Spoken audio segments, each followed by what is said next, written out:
Welcome to mission வீட் channel. Hi viewers, இன்றைக்கி சுவையான மட்டன் கிரேவி எப்படி வைக்கலான்னு பார்க்க போகிறோம். ஒரு பேனில் நல்லா ஹீட் பண்ணிக்கோங்க. தேவையான அளவு எண்ணெய் ஊற்றிக்கோங்க. கட் பண்ணி வச்சுருக்கிற வெங்காய தக்காளியை ஆட் பண்ணிக்கலாம். பச்சை மிளகாவை சேர்த்துக்கோங்க. நல்லா வதங்கணும். 4 வெங்காயம் 4 தக்காளி நான் எடுத்துக்கினேன். 2 பச்சை மிளகாய். தேவையான அளவு உப்பு சேர்த்துக்கோங்க. நல்லா வதங்கணும். நல்லா வதங்கிட்ட பிறகு மட்டனை சேர்த்துக்கலாம். நான் மட்டனை முன்னாடியே வேக வச்சுட்டேன். இஞ்சி பூண்டு போட்டு வேக வச்சுக்கோங்க. நல்லா மிக்ஸ் பண்ணிக்கோங்க.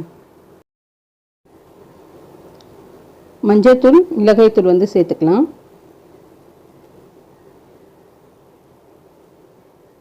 கரம் மசாலா கூட ஆட் பண்ணிக்கோங்க.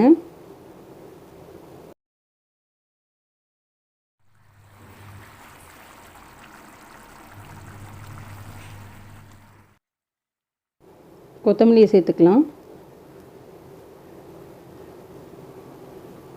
நல்லா அந்த தண்ணி சுண்டணும்.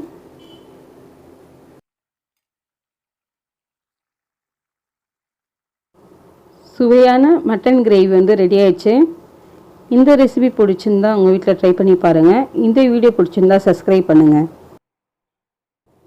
Thank you viewers.